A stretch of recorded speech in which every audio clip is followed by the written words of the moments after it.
इतिहास अपने को दोहराता है। तो इस ग्राउंड के पूरे चारों तरफ अपना कैमरा घुमाएं।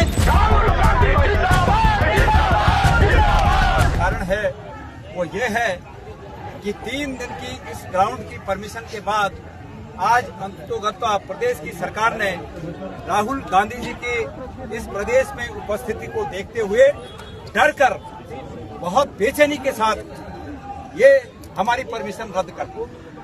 सरकार की ये दलील है साथ साथ में कि इस ग्राउंड में एक कार्यक्रम पहले से चल रहा है और यहाँ पर आने का हमारा मकसद ये है कि हम सोशल मीडिया और मीडिया के हमारे साथियों के माध्यम से ये दिखा पाएं। और मेरा निवेदन है मीडिया से कि वो इस ग्राउंड के पूरे चारों तरफ अपना कैमरा घुमाएं और दिखाएं कि इस मैदान में अभी तक कोई कार्यक्रम नहीं है।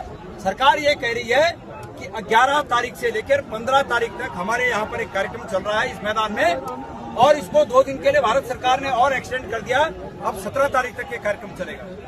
मैं प्रदेश की जनता को ये कहना चाहता हूँ कि इनकी तानाशाही का ये आलम है कि इस परेड ग्राउंड में कोई कार्यक्रम नहीं चल रहा है, लेकिन इसके बावजूद सरकार कह रही है कि हमारा कार्यक्रम चल रहा है।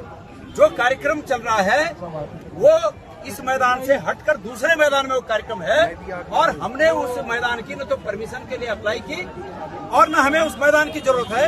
हमें तो सिर्फ इस मैदान की जरूरत थी जो कि हमको परमिशन मिल गई थी, लेकिन सरकार के दबाव में आज अधिकारियों ने फिर हमारे इस परमिशन को रद्द कर दिया। ये राहुल गांधी जी से इस प्रदेश की सरकार का डर जाहिर होता है। डिपार्टमेंटों ने ये कहा कि भाई फीस जमा करो, हमने फीस भी जमा कर दी। अमूमन इस मैदान की फीस सिर्फ 65,000 रुपए होती है। हमसे 1,77,000 जमा करवाया, हमने वो भी 1,77,000 जमा किया, लेकिन उसके बाद आज इन्होंने ये परमिशन रद्द की।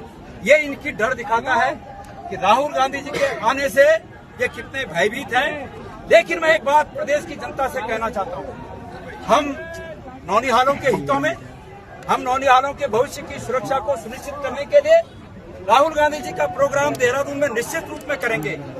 जो पेरेंट्स अपने बच्चों को इस कार्यक्रम में भेज रहे हैं, हम उनको ये सुनिश्चित करना चाहते हैं कि हम बच्चों की सुरक्षा के दृष्टिगत सुरक्षित जगह पर, दूसरी जगह पर हम इस कार्यक्रम को करेंगे। हम इसी मैदान में एक कार्यक्रम कर सकते थे, हम प्रदेश की सरकार की ईंट से ईंट बजा देते, लेकिन चूंकि बच्चों की सुरक्षा की दृष्टि से हमको ज्यादा ये बात है कि कोई बात ऐसी न हो और बच्चे सुरक्षित आए, सुरक्षित जाएं। इसलिए हम जो दूसरा जो स्पॉट है बन्नू स्कूल का ग्राउंड, हम वहां पर कार्यक्रम करेंगे। लेकिन ये बुज़दिल सरकार याद रखे कि इतिहास अपने को दोहराता है और जब इस प्रकार की छोटे सत्ता पक्ष से कभी उनके विपक्षी रहने पर उनको मिले तो उनको आज के ये दिन याद करने होंगे कि वो सत्ता में रहते हुए किस प्रकार से प्रदेश की भावनाओं को कुचलते थे। ये दिन उनको याद रखने होंगे। तो मेरा मकसद सिर्फ ये है कि यहाँ पर इस ग्राउंड को मीडिया के साथ ही देख पाए।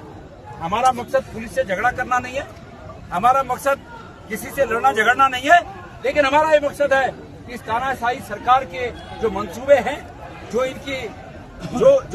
इनकी इच्छाएं हैं, वो जनता तक पहुंचे। ये किस प्रकार से लोकतंत्र को कुचलने के लिए काम कर रहे हैं। मैं आदरणीय भारत सिंह रावत जी से एक मिनट भैया, राजीव भाई, रात के लगभग 11-12 बजने वाले हैं।